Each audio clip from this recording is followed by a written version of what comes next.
Hello, everyone. In this podcast, we will be discussing sensitive topics such as sexual assault. It's important to take care of yourself while listening. Some suggestions are listening while you're in a healthy headspace or knowing who you can reach out to if you become upset. Our 24/7 helpline for crisis calls based out of Central Florida is 407-500-HEAL. By contacting the national hotline at 1-800-656-4673, you can get support and learn about your local resources. There's always someone ready to help.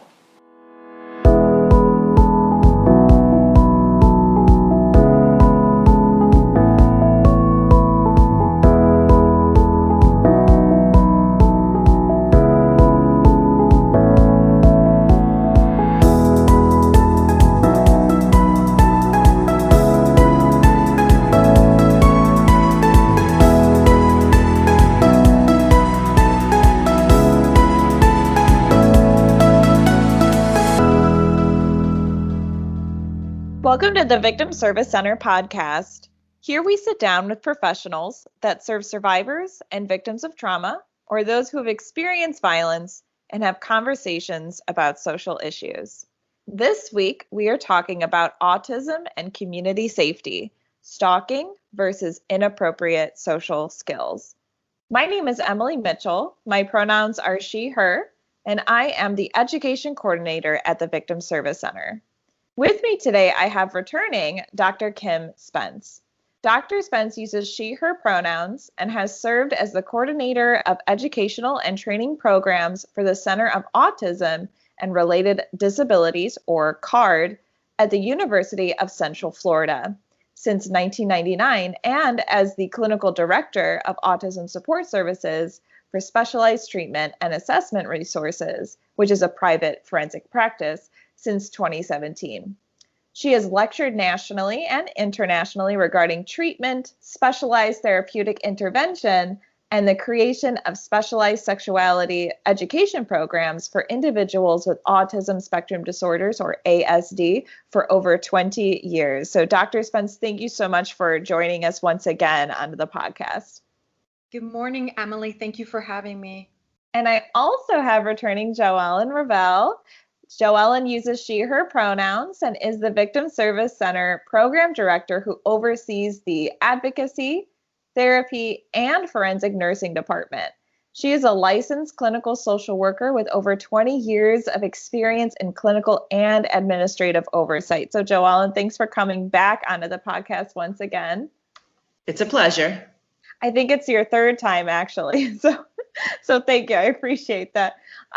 So as a brief introduction, previously we have had both of you, JoEllen and Dr. Spence, on talking about autism and relationships, which for those who have not already tuned in for, I highly recommend listening to. We learned a lot there. And when we were actually planning that podcast, we realized there was so much more to talk about regarding autism spectrum disorders.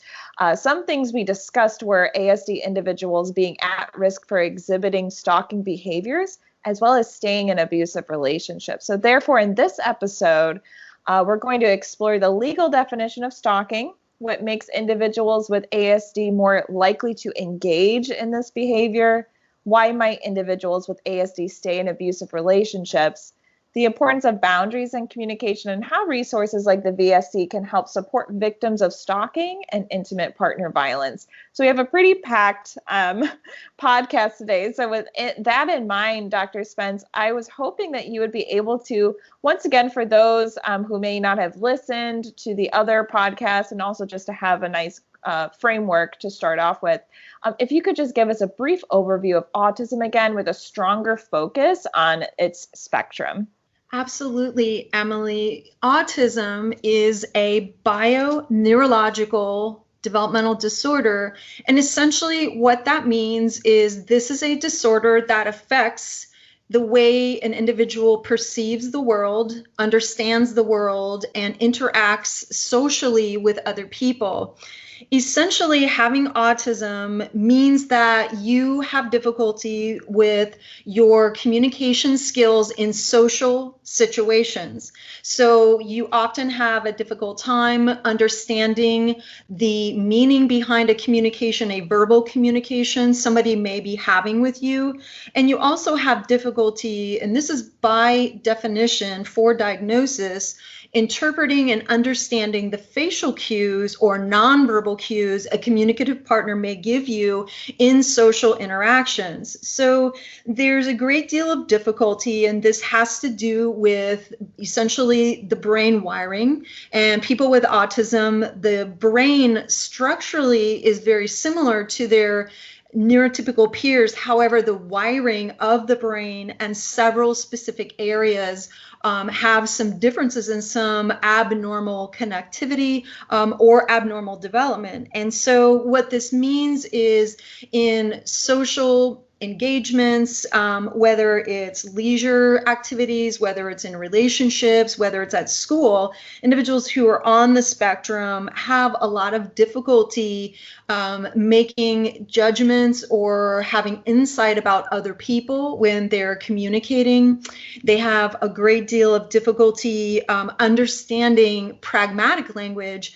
And pragmatic language essentially is when we communicate with one another, we often use slang, or we say things like, "Hey, Emily, how's it going?" And really, my expectation in saying that to you would not be for you to list every single thing that's happening in your life. It's really just to say, how are you right in this moment? And when you're on the spectrum, you don't always understand specifically those very clear communications socially that other people probably don't have any trouble with, and picking up on the facial expression or the conveyance. And when we talk about the spectrum, this, I want to be clear, is a very vast, the spectrum is a vast place in terms of the way people present diagnostically. So we have all different types of presentations of autism. I work with people with autism who are more significantly impaired, or what we call level 3. Currently in the DSM, the system of the leveling system to talk to severity is level 1, level 2, and level 3. Now, we have people that are more significantly impaired and maybe not verbal. We have people that are moderately impaired, so they maybe have usable social skills and communicative skills, but maybe don't understand things in the big picture as far as what may be conveyed to them by a communicative partner, or what the actual intention of that communicative partner may be. And then I have folks I work with who they're extremely intelligent and they have decent social skills, but sometimes they struggle with understanding when it's their turn to talk, or understanding when they say something that may be offensive to other people. So this is a disorder that occurs very frequently. The current prevalence for children is 1 in 54. So for every 54 people, we have one person. Children, so this is 18 and under. Now adults, friends, is 1 in 45. So this is a high occurring disorder. Historically, we've not thought about that, and thankfully over the years with research, the Centers for Disease Control's monitoring systems, we've come to understand this is a high prevalence disorder, and we know that this is a chronic, lifelong condition, and we can help people with understanding, developing better language, better social skills, but the clear point here being that the presentation by one person, if I had 10 people in front of me with autism, the presentation by one is not going to be the same as the other. So socially, these folks are individuals just like we are. And we are 3 women who are committed in our field, and we have some similarities. The way we present is different because of our families of origin, our life experience, and any specific therapeutic interventions we may have received, or people working with us to help us understand how the world works in general. So these are brain-based disorders, and these are disorders that primarily affect males. The ratio is about 4-to-1 in terms of diagnosis. We know that women are still to this day are underdiagnosed, which is very unfortunate, but the challenging, I would say the most challenging things that impact people who are on the spectrum are their ability to manage relationships and to understand social intentions by others or communications by others. And they, in general, have a pretty difficult time keeping friends, making friends, keeping friends. And I know we're going to talk more about that, but I think that's a good, just quick snapshot. I wanted to also bring up from our last podcast, I don't know if we went into it, but there are some individuals with ASD who might be nonverbal. Is that correct?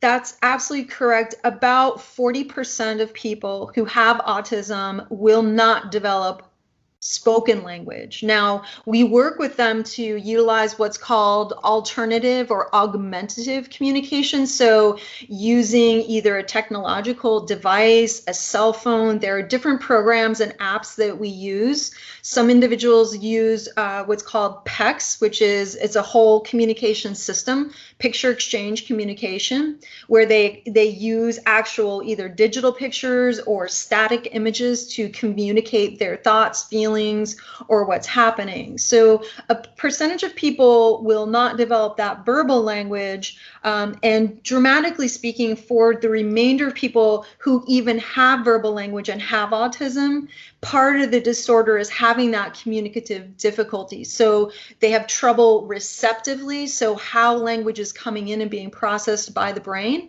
and expressively. So even though they may actually be verbal and have verbal skills, they typically have a great deal of difficulty. It takes them longer to process questions, and if they're stressed out, it might take them even longer. It's kind of a delay in being able to process spoken language. And if I could just kind of add to that, because I think what you were saying, Dr. Spence, first of all, thank you for that overview.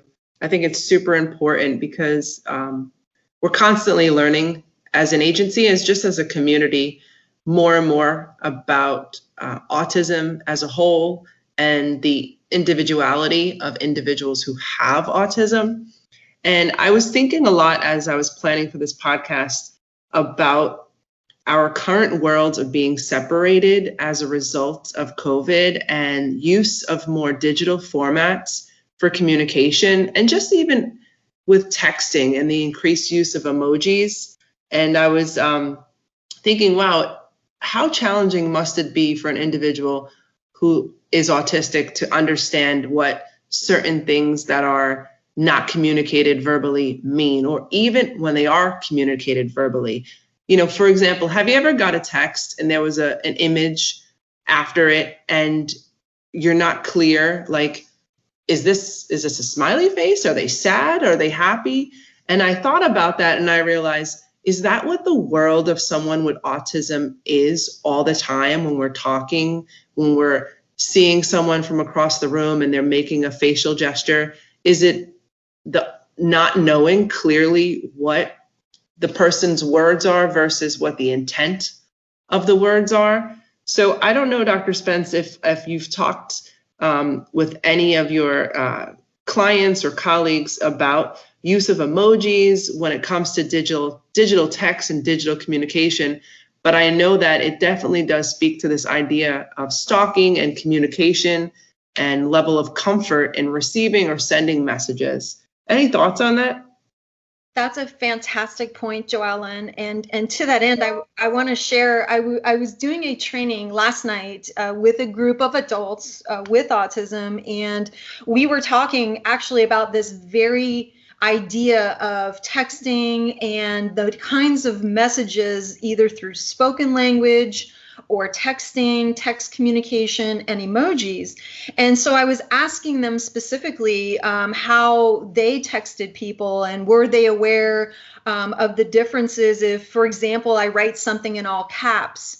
Would that be different than putting it in, you know, there's different texting language, if you will, you know, so sometimes people don't write out every single word, but understanding that if you put something in all caps, if you put something with a bunch of exclamations and then certain emojis, it changes the actual message you're sending.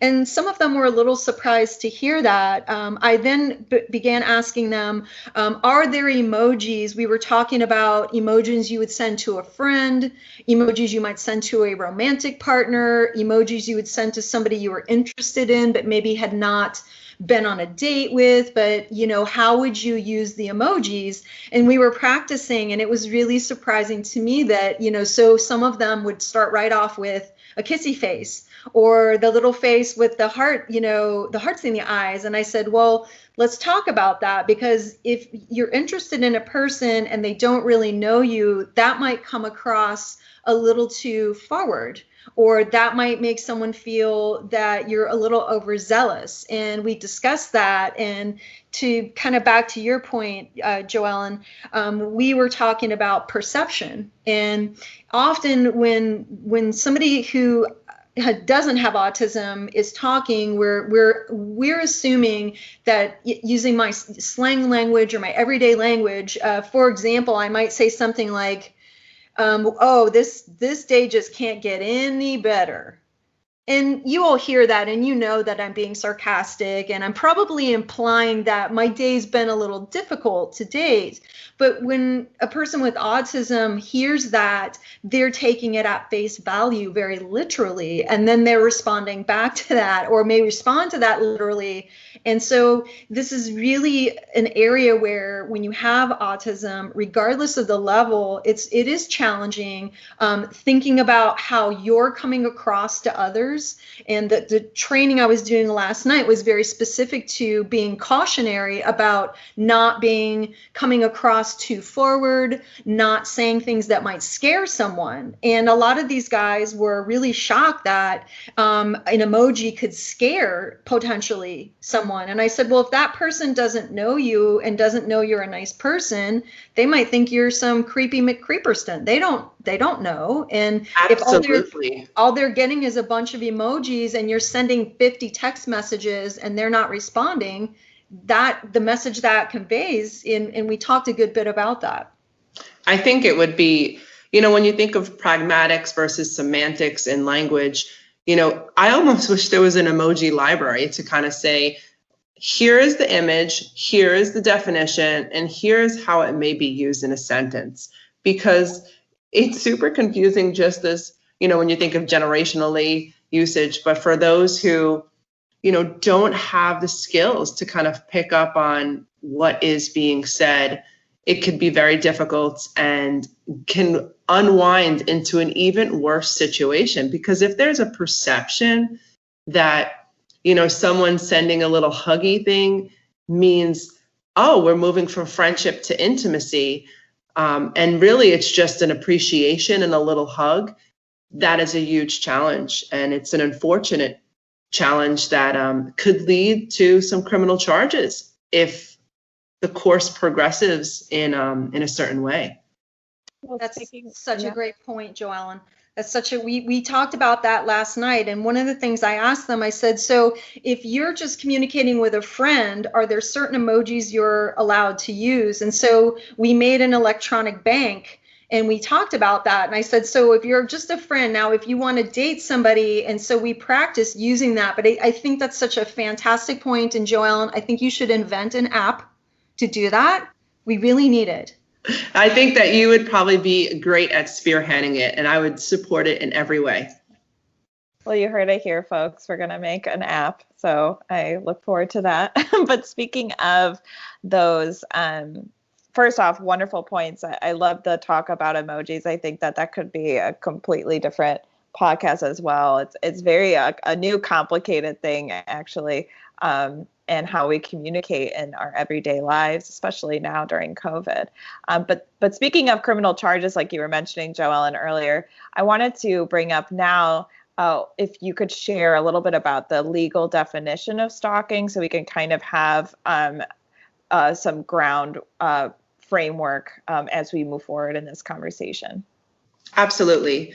So according to Florida's criminal law, stalking is defined as when someone willfully, intentionally, maliciously and repeatedly follows, harasses, or cyberstalks another person.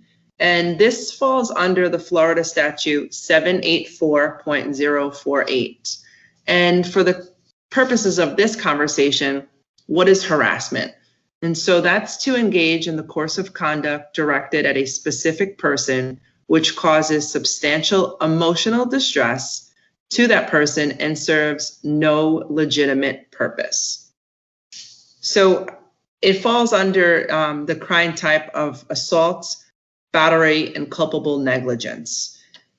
And I will say there are serious implications to someone who is charged and convicted of stalking, and that goes from a misdemeanor to a felony level. Did you want me to share a bit about what those charges could be in terms of what the sentence could be? Yeah, sure. That'd be great. Thank you. Absolutely. So one of the things that's important to know is an individual who may get charged with stalking, obviously it is law enforcement who have to investigate, and through their investigation, turn a case over to the state attorney. And from there will be a decision on whether or not filing charges could lead to a conviction. And so if that was to happen and an individual was tried and convicted, they could be convicted on charges of a misdemeanor, which would be a first-degree misdemeanor, which is punishable by being sentenced up to 1 year and a $1,000 fine. If the case involves any credible threats to a person to cause fear of harm or fear of death, that would rise to a third-degree felony with a potentially 5-year sentence and up to $5,000 in fines. Got it. Thanks for bringing all of that up. And you know, when you talk about stalking, it's also important to bring up the fact that it can happen within intimate partner relationships too. So I wanted to see if you would be able to talk a little bit more about kind of the complications that, you know, people who find themselves being victims of stalking in intimate partner relationships, do they even know that they're being stalked? That's a great question. It's a great point. And, you know, whether or not the person is autistic or not, when it comes to stalking, there is a level of sophistication in terms of severity of stalking that may happen. And so an individual who may be the victim of stalking may be harassed through text messages or a Facebook following and a Facebook post, or literally like physically like showing up to a person's place of work or school when they weren't asked or invited or permitted to be there.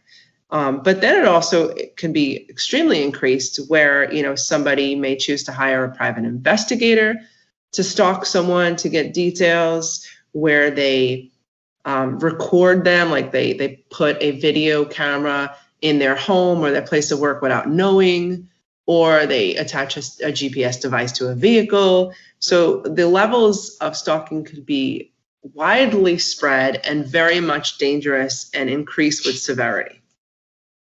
Now, as it relates to not necessarily knowing, any of those things that I mentioned in terms of hidden cameras or, you know, somebody stalking someone's social media, the individual may not know. I mean, this happens in relationships, whether they're intimate, whether they're friendships, even family systems relationships.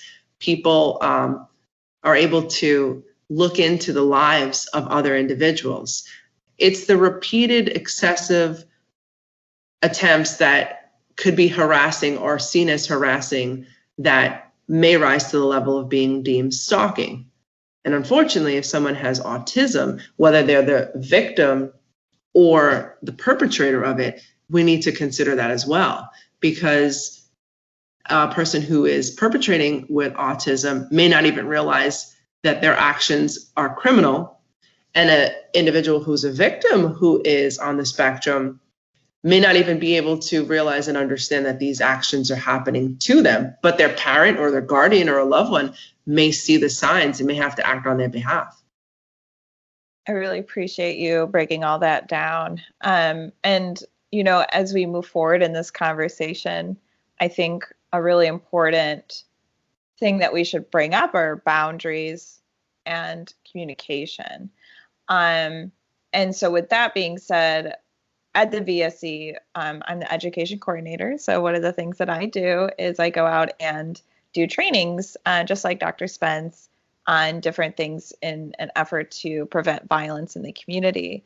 And one of those trainings is our healthy relationships training that we have. And it goes over very specifically boundaries and the importance of clear communication of those boundaries. And so I wanted to kind of open up the dialogue of talking about the importance of and the rights of people when it comes to making boundaries. And I don't know if there's anything you wanted to start off with that conversation, JoEllen. Thank you, Emilie. I think it's super important to understand that, as an agency, as VSC, as the education coordinator, when we go out or you go out and train individuals, typically, adolescent age, there is a challenge in that we as a society, as parents, as school officials, as community service providers, we're not typically training on what to expect, what's healthy, what's appropriate. So the fact that VSC has trainings, I think is crucial. And I think that many people who are now in their adulthood, unfortunately, have never received that instruction and that guidance, and they're maybe parents of someone with autism or maybe a teacher of someone and don't even know those boundaries themselves, because it's not a part of the normal conversation that adults have with children. That a lot of stuff happens very young where it's about like sharing and things of that nature. And then once someone goes into actually school-aged years, things kind of drastically shift to the academics. And we as a society would be better served if we focused a bit more on social interactions, interpersonal skills, boundaries, relationship building, because those are the things that are going to be long lasting into adulthood and are going to have great impact on others. So I really want to kind of start and just say we should never assume that individuals know what healthy boundaries are. We should never assume that individuals even know what appropriate social behavior is, because just like Dr. Spence mentioned in terms of the frequency of autism, many individuals have not been diagnosed, will never be diagnosed. And the idea that they're going to sit in a training and grasp concepts that are brought up, it might be a huge struggle. And so I just want to make sure we're not assuming that individuals know these skills or ever have been introduced to the concept of these skills. When you also think about poor relationships that children, adolescents may already witness in their family system, whether it's a single parent family, whether it's a domestic violence situation, or there's abuse, those things are all learning lessons, and very negative learning lessons about what relationships mean, what boundaries are.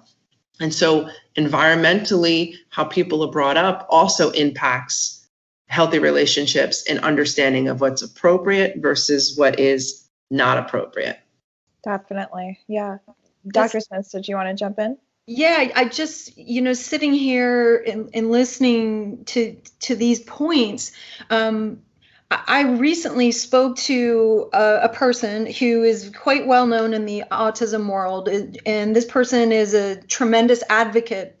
And she has a daughter who's in college, and she called me and she says, I know you know about these kinds of things, so I just want to run this past you. And her daughter has no issues. She's at college, doing great. Everything's good. However, the daughter has a friend, and this kid has autism, and he's very obsessed with her daughter. And they've known this for years, and they've, kind of felt like, he has autism, he doesn't quite get it, and it's just so-and-so, and it's not. But over the last 6 months, it has elevated to the point where the daughter had to block him on social media. And then she was telling me my friend had to block him on social media. Well, then he started showing up at her classes at college, it escalated dramatically. And my friend said to me, well, I don't want to hurt his feelings. And I said, whoa, time out.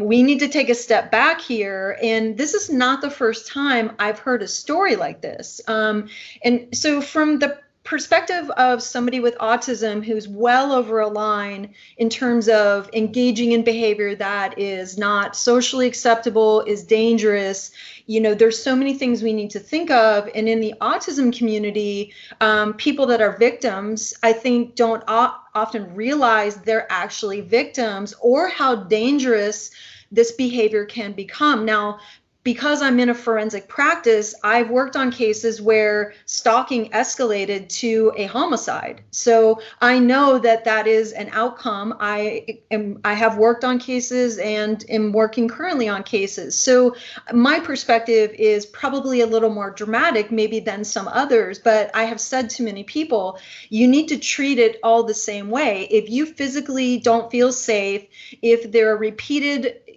communications, repeated messages, and those escalate, we need to handle that in the same way. And we need to help the person who has autism understand what they're doing. So if it's more related to autism and being obsessed with something or someone, but intervening with them appropriately, but also taking precautionary measures. And so my friend and we talked about that. And I said, I think the police need to get involved. And yes, he has autism. And I've spent my entire adult career supporting people and loving people with autism. And it's not that I want to vilify this or I want them to be in trouble, but we need to keep everybody safe.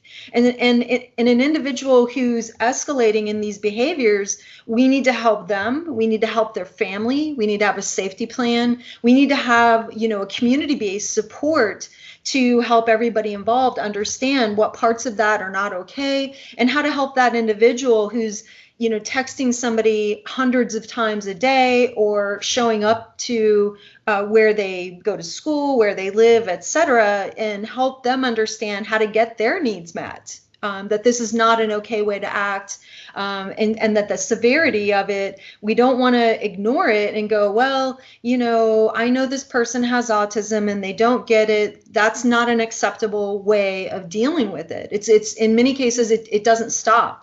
It doesn't go away. And maybe that person might stop with your daughter or your son, but they're going to move on to the next person, left unabated, without intervention. And that concerns me a great deal.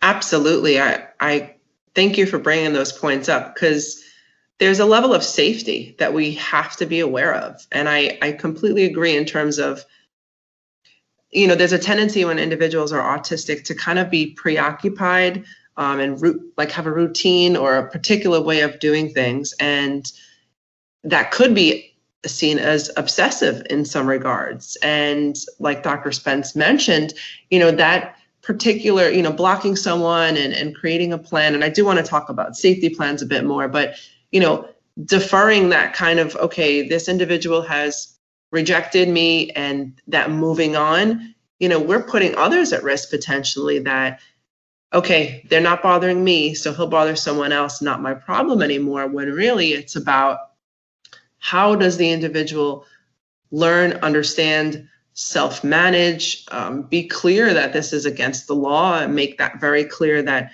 this is crossing the line.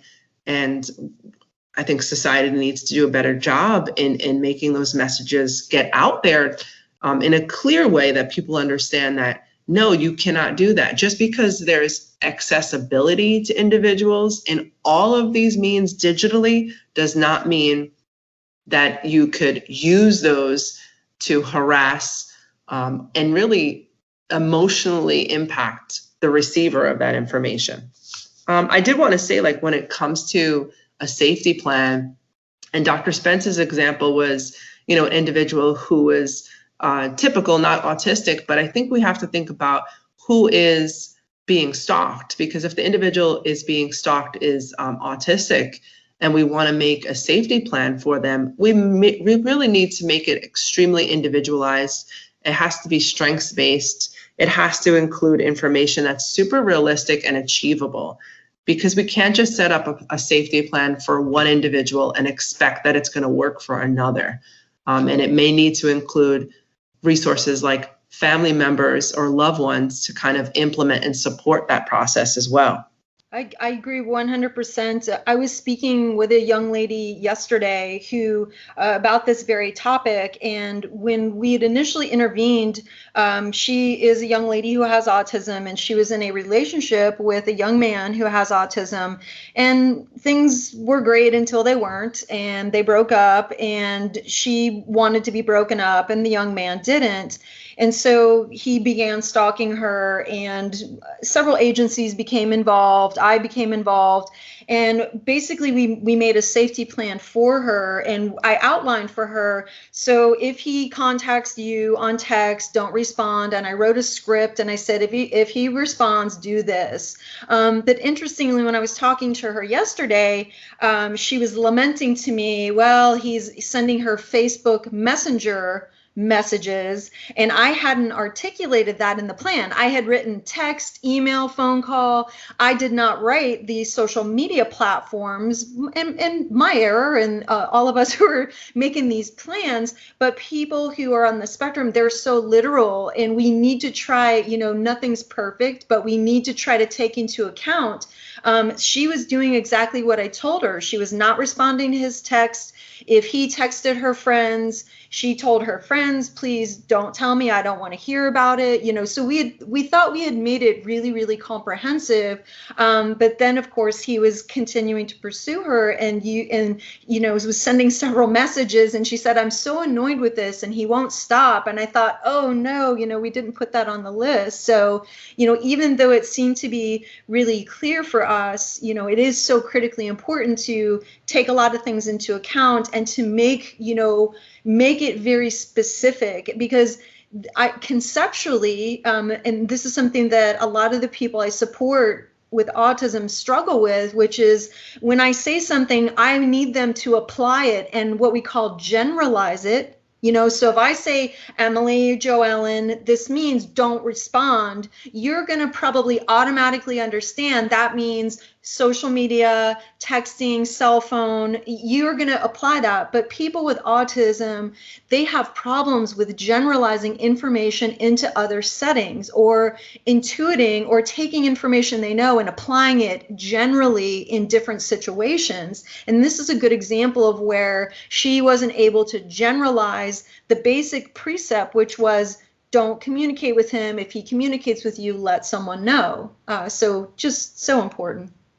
Absolutely. And that's why there's a whole, profession of applied behavior analysis, where individuals work with individuals on the autism spectrum and teach self-management skills and multi-step process. And it takes a long time to develop the capacity to be able to do these things. And we can't expect that through one training that we do on healthy relationships, that those concepts are going to be absorbed. Absolutely. Absolutely. Yeah. Everything that you're saying makes complete sense, and I really appreciate it. It definitely has. I'm learning a lot from this, definitely.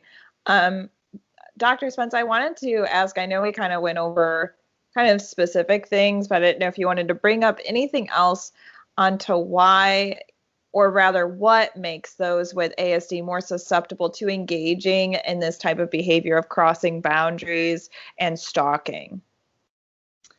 It's a great question, Emilie, and obviously every individual who engages in these types of behavior is motivated by something different, and there are some similarities that we see. And I would say in general, There are people who have autism, as we've discussed, have a very difficult time understanding appropriate social interactions with others.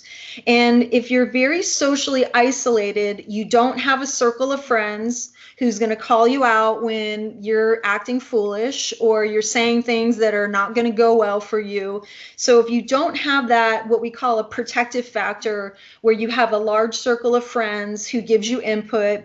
And let's say too, if for many families, and this is not intended to be disrespectful to families, but in many families just don't know what to do with behavior that is inappropriate, is embarrassing. And for some families, they'll get very upset and say, well, don't do that again, or they ignore it, or they're dealing with so many other things that they just think, oh, that's just Johnny, and that's, and they don't address it. And so what happens over time is that behavior is tolerated and it's accepted.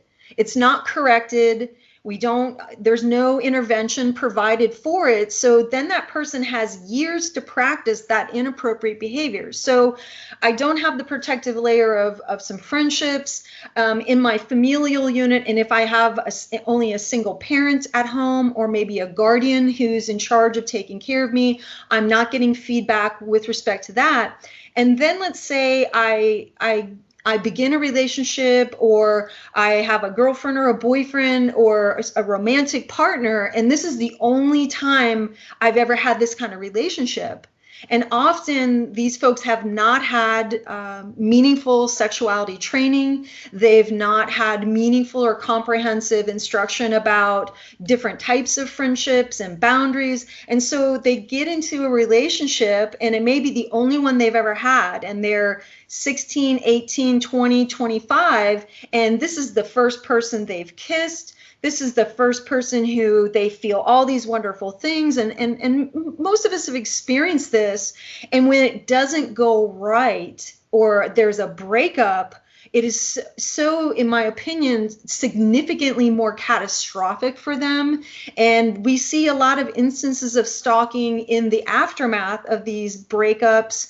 Or I also see a lot of instances where an individual who's on the spectrum, male or female, is very interested in someone, and they just don't have the appropriate social skills to engage in communicating, flirting, kind of putting it out there that I want to. They don't have that set of skills. And it's not that they're trying to stalk the person, they're just infatuated. They really like this person, but they don't realize how their behavior is coming across, because they're very enamored by this person, and they think this person is very physically attractive and emotionally attractive, and they're just not aware of the perception of how it comes across. So there's several different, I think, ways that people can fall into engaging in this behavior. And in different, JoEllen mentioned severity. So there's differing levels of severity. I've also worked on cases where individual put a tracker. He was very enamored with a woman, and he put a tracker on her car. He put surveillance equipment to monitor her in different ways. And when she spurned his attempts to have a relationship, he became very violent. So also that young man, unfortunately, has significant mental health issues. So we know that having both, if you have autism and a mental health issue, that's probably going to increase your risk to be somebody who might engage in this type behavior. But there's a lot of different reasons. But in my experience, those are the instances where I've seen folks get down a bad path, as it were. If I can just add to what you were saying, Dr. Spence, I really appreciate you bringing up the point that sometimes negative behaviors are reinforced or intentionally ignored by caregivers. And there's kind of like this excuse, oh, he has autism. I think what we can do, everyone should do who's listening, is if you're with someone who has autism, you know them, you care about them, we need to focus on supporting appropriate behaviors, reinforcing appropriate behaviors, because individuals with autism, and generally, they already have enough trouble expressing themselves emotionally. And a lot of time expression comes out through behavior. And I don't believe that these behaviors are intended to be disruptive, but it's reinforced in a way and ignored, as Dr. Spence was saying. So doing a better job in reinforcing positive behaviors and teaching in the moment better behaviors is really important to someone who's a parent or a caregiver or a sibling of an individual with autism, just for their own benefit going forward. I love that you brought that up, JoEllen. And while you were talking, Dr. Spence, I wanted to kind of think about, what could the VSC do really to support victims who were stalked by someone? JoEllen, I know you talked a little bit about creating a safety plan, and it was really interesting hearing you, Dr. Spence, about the safety plan that you created for one of the people that you worked with. But JoEllen, how could the VSC support victims of stalking? Absolutely. So Emilie, one of the things we do as an agency for victims of crime is to make sure that we share with victims what their rights are. So just at the basic of literally providing a victim rights pamphlet, which provides a lot of content to victims about what they're entitled to under Florida law, that would be the first thing I want to make sure any victim would receive. And because of the nature of working with someone who's autistic and knowing that some individuals may need the support of a caregiver, the agency is able to provide services to loved ones of victims. So if the individual themselves is not able to understand the concepts of their rights, we would definitely make sure we would share that with their guardian or their caregiver. I would also say when it comes to emotional support, the agency can provide that directly to someone with autism or their family members. However, we would really want to look to make sure and assess to make sure that if we're providing a service to someone with autism, that they have the ability to receive this service. So like Dr. Spence mentioned earlier, it's such a spectrum, and some individuals are nonverbal, some have very high IQs. So we would just want to make sure, by knowing the information about this individual developmentally, how old they are, what's their IQ perhaps, what information we receive from their guardian about their previous experience in counseling, to know whether or not we can actually engage in ongoing dialogue. We at the agency, we don't have a specialized individual who is super trained on working with individuals who are autistic, but we also know that the frequency of autism is high, and there is definitely a potential that we are already serving individuals who are autistic through counseling and therapy, but we're not necessarily aware, or we don't know yet, or there is some concern, or we suspect it, that they might have autism, and we might kind of probe to get more information from them, or suggest maybe they get seen by a provider who can diagnose them. So at the core of it, providing information, providing options, letting them know how to navigate the criminal justice system. I definitely want to speak to the fact that for stalking, though it is a criminal charge, there are some civil options that individuals can pursue, and that would be an injunction. And under Florida statute, there are 5 types of protective injunctions, and they are domestic violence, sexual violence, dating violence, repeat violence, and stalking. And in order to get an injunction for stalking, it would require at least 2 incidents of stalking or cyber stalking. The victim themselves or their guardian may be able to file the petition. The intention is to protect adults and any minor children they may have from further stalking. And if someone receives an injunction for stalking, they may be required to surrender any guns or ammunition as a protective factor. So that would be something that we would want to walk a victim through, because it can be super overwhelming and intimidating. The individual would need to kind of draft a petition of why they want to get an injunction. And in that process, they would really have to reflect back on what are the incidents that have happened and what was the emotional distress that it caused and how were they repeated. And then we would walk them through how to file and how to navigate the court. It is not us who decides it. It is a judge who decides on whether or not an injunction is going to be filed, whether it's going to be temporary until there's a hearing. And some injunctions end up being permanent. And then I would also just kind of like to share that connecting with other resources would be something as an agency we want to do, because if someone needs specialized care, we see that we are an individualized service provider, but we're not necessarily the be all and end all. We're not fully comprehensive that we have specialty in working with individuals who are autistic. So if I encountered an individual who really needed enhanced care, I would probably defer to someone like Dr. Spence and find out what resources are available in the community to assist.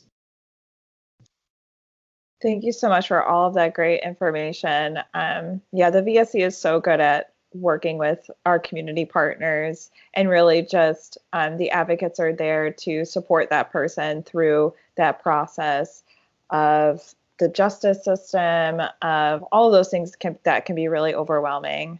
So I really appreciate that. Dr. Spence, did you have something you wanted to hop in on? I just wanted to add to what JoEllen was saying, which is all really fantastic information, but in the context of supporting a victim who is on the spectrum, regardless of where they're functioning, I think it's really important to the point that JoEllen made about understanding local and community services. We're here in the greater Orlando area, which is, for most people, if you're listening to this outside of Florida for any reason, is about a 7-district catch. And there are many resources specific to this community. There's the Center for Autism and Related Disabilities at UCF. There are parent-based support groups. So I think it's important to help people understand, whether they're the advocate that's supporting the victim or the agency, that if they need more specialized interventions. So all people who have autism are going to be different in their needs. Some may need visually written support. Some might need a script for what they need to say. Some might need help in actually compiling their thoughts or their ideas. And so going to local providers that can help with that, and having that understanding about the differences with autism. And one of the young ladies I've worked with for a long time, she's very combative, and it's just part of her personality. And she was victimized. And when I was sitting with her, with a detective actually, she was just very rude and combative with him. And he kind of got upset, and he's, why are you upset with me? And, and I had to pull him aside and say, listen, this is not about you, and she's not upset with you. This is just how she's typically presenting, and it's not a big deal. She's just not understanding all of the language that you're using, and she's getting flustered, and that's kind of how she's responding. So I think it's important for people to understand the delays in processing, and sometimes the delays in responding, and what the translation might be, and also this idea about comorbid mental health disorders. We know that people who are on the spectrum universally have a greater number of comorbid mental health conditions. Most commonly, these are going to be depression and anxiety. And we know that people with autism spectrum disorders are at a greater risk for suicide, in particular women who are on the autism spectrum. So I think when we think about a woman who has been victimized, who's on the spectrum, who may have a co-occurring mental health problem, that should be very prescriptive to an advocate or to an agency to say, this woman's going to need a high level of care and support, and post-incident going to need probably follow-along care for some amount of time. Thank you so much for bringing that up. It's always really important to highlight the individuality of everyone's needs. And that's why I love the VSC, because really what we try to focus on is giving that individualized care, and just like highlighting that everyone's different and their needs are different too. Kind of shifting the conversation a little bit more towards intimate partner violence. We have seen through research that oftentimes people are stalked by their intimate partner. So what would you say, JoEllen, to someone who wants to stay with their partner who is stalking them or crossing boundaries? I think we have to be very realistic when it comes to stalking and thinking of it very much like domestic violence.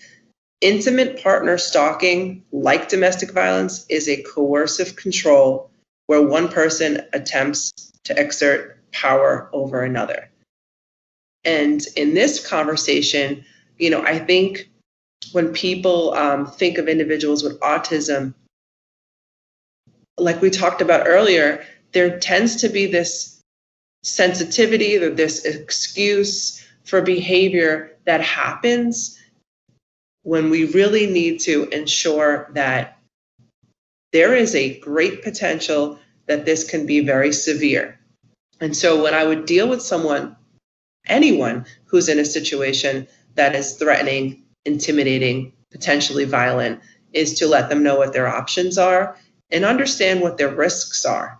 So if someone's living with someone and they're dealing with this, you would take a different course of action than someone who is not living with the perpetrator of the violence, whether stalking or escalated violence. So it would be difficult to answer that question in general, but much more considering it individually. But as a provider, knowing that what we see on face value and what someone might say as a victim initially, it could be opening a Pandora's box. We have had victims who come in and they're, expressing initially, oh, it's just this, and this is really what's happening. But behind that curtain, it's excessive, it's repeated, it's increasing in severity. So building trust so that there is a greater potential of rapport, so that information can be shared, a person can be opening up, and with more information, we can develop a better safety plan,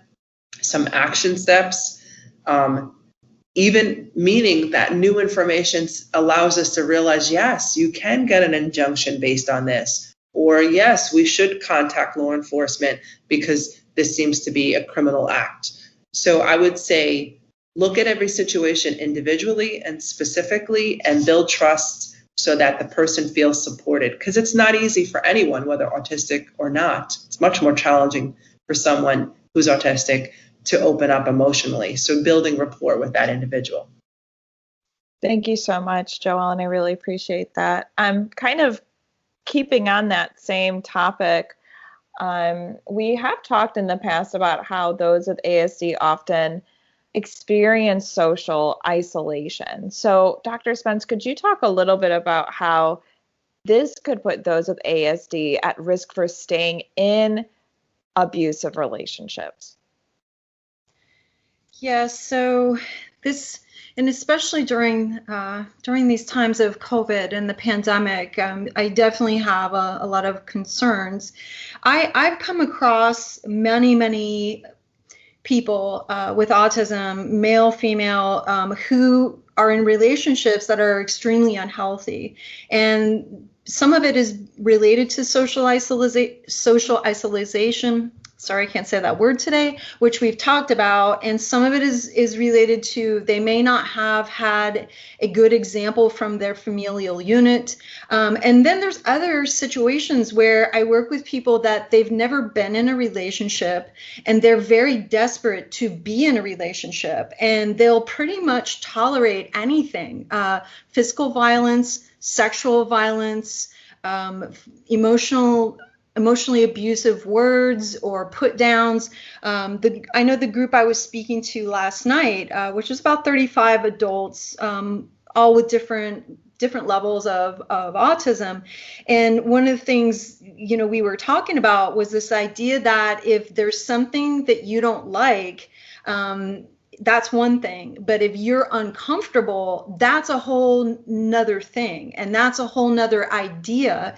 And for some of them, they were very surprised to hear me say that you can make that choice. If that person is saying mean things to you, that person is calling you names, that person is, in one instance, pinching them, leaving bruises on them, and under the pretext that it was funny, they said, oh, well, I have a choice. I can tell them to stop, or I can. And I said, of course you can. You know, if someone's, you don't like it, you have a choice. And I feel like this is not maybe just an autism issue, but I feel like there are many people who feel like at all costs, I'm going to stay in this relationship. I love this person, and maybe they do, but don't seem to understand that those unhealthy boundaries are dangerous, that if a person is physically harming you, emotionally harming you, forcing you sexually to do things you don't want, in totality, that's not good for you as a person,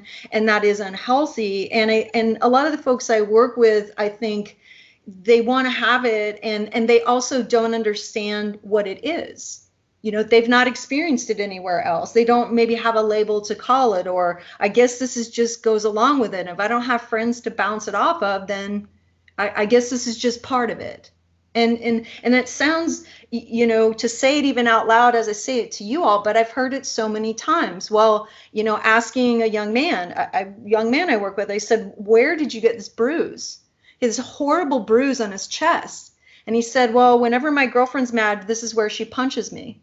And I said, honey, why is she punching you? And he's like, well, when she gets mad at me or she's having a bad day. And I said, does she punch you anywhere else? And he says, no, this is just the spot she punches me. And I said, well, that's not okay, and we need to talk about that, you know. But it had never occurred to him, and the only reason I saw him is because we were on an outing where everybody was at a pool, and it was a substantial bruise. And knowing him, having known him for 20 years, I said, what's happening?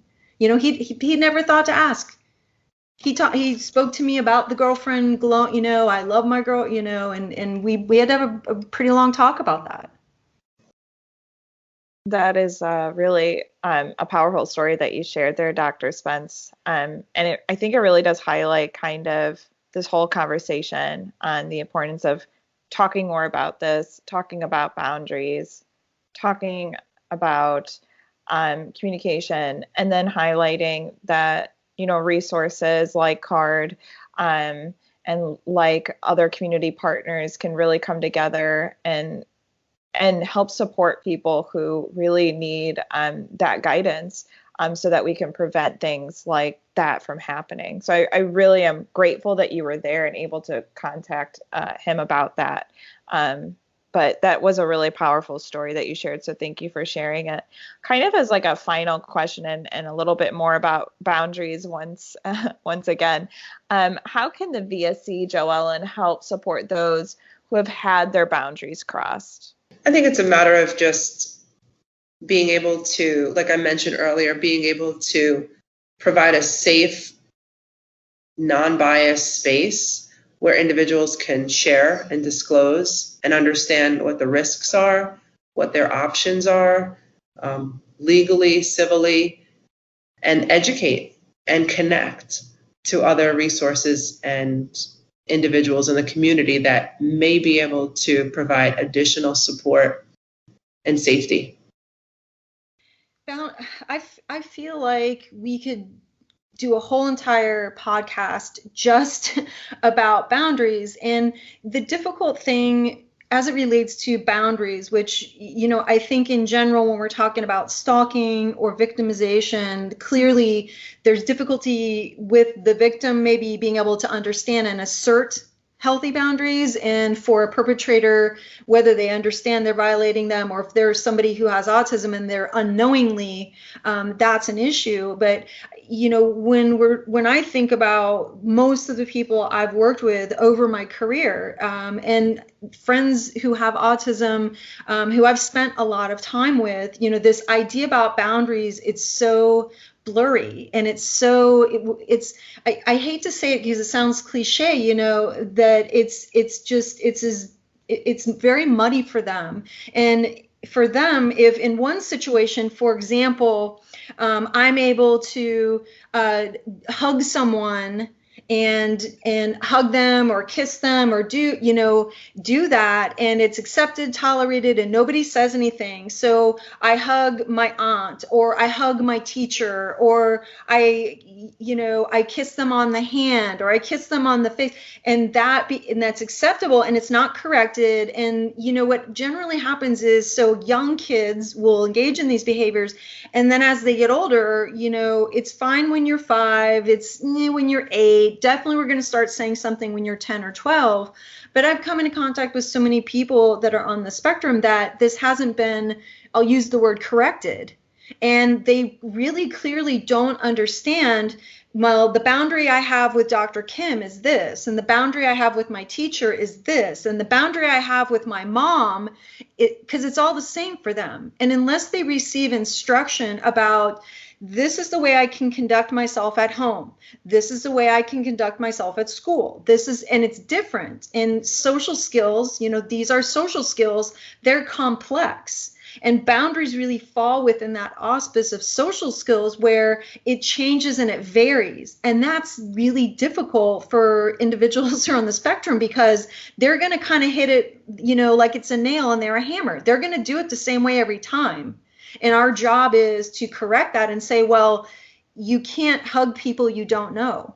You can't put your hands on people you don't know. And maybe that person is 26 years old, so they've had 25 years of practice, if you follow me, where they've engaged in this behavior, and now it's become a problem. So we have to unring the bell, and we have to provide intervention and suggestions and what to do instead. So this is such a big, the boundaries issue is a big one. And, I know JoEllen touched on this earlier. And from my perspective, it's really challenging, because within a familial unit, if families accept behavior, and we can all agree there's different reasons that happens, but if certain behaviors are acceptable, for instance, texting somebody 300 times and being demanding, I want this, pay attention. And if your family, they're just exhausted and they're like, whatever, they're not going to deal with it. But then you don't learn the difference. Number one, you can't do that, but then I'm going to do that with somebody else, because it hasn't been corrected. While you're talking, Dr. Spence, I've realized kind of my own privilege when it comes to social interactions. As someone who doesn't suffer from ASD. And so you're absolutely right. Boundaries are so complicated. I think they're still complicated, even for people who don't suffer from ASD. But the fact that, I don't have to think about how, of course, my boundaries with my spouse and my boundaries with my mother and my boundaries with my teacher would be different, right? And so that's really, I've been reflecting on my own privilege when you were talking, so I really appreciate that. I just wanted to chime in very briefly. It's a good point you bring up, Emilie, because the idea, let's take, for example, when we know someone may be visually impaired or hearing impaired. Sometimes it's very obvious. They're wearing an earpiece, or they're using sign language. And so some messages are sent in different ways. There is nothing to say who is, some individuals may have a bracelet on and say they're autistic, or their parent, has a bumper sticker, or it's known someone has autism. But if we walk through the world and we just kind of consider everyone we interact with, whether it's at work, grocery store, just on the street, there's not a sign or something that is tattooed on someone to say that they're dealing with this. So we're using the same communication style we would use for someone who is able to receive information, that there's no sensory impairments. And it's a challenge, because if we considered in life that maybe when we peak our sensitivity when we see someone with a seeing eye dog, or we see someone with a cane when they're blind, that we as an individual who's going to send messages utilize a little bit more sensitivity and tactfulness in sending those messages. But that's not how it is with autism, because we don't know. And unfortunately, people are receiving messages. We think we've communicated. We think we've shared what we wanted to share, and it has not been received. So it's a very difficult endeavor we're dealing with, as a parent to someone with autism, but as a provider who encounters individuals. It just goes back to treating an individual as they are, learning what works for them, and using their strengths to build on.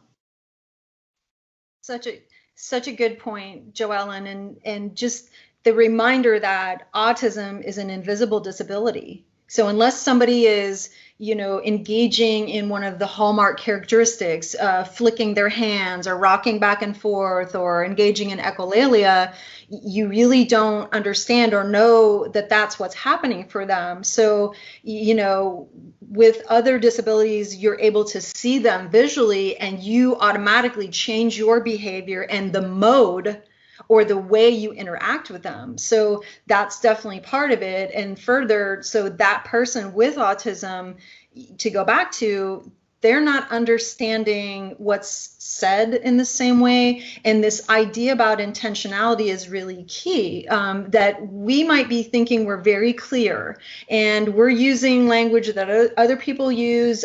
We are using our nonverbal cues and all the kinds of things that everybody else seems to understand. But those, by definition, are not things that people with autism always understand because their brain is not processing information in the same way. So it's just such an important point. Absolutely. And I think that's a wonderful place to sign off. So I just want to thank you, the listener, for listening to the Victim Service Center podcast. The VSC is a nonprofit organization that provides free confidential counseling services for victims of any kind of trauma in Central Florida. To learn more about our services, please visit victimservicecenter.org. And to everyone listening, healing is not linear and you are not alone. And thank you so much, JoEllen and Dr. Spence, for joining me once again on the podcast. Thank you for having me. It was a pleasure speaking with both of you again. Thank you so much for being a part of it. It's always great conversation.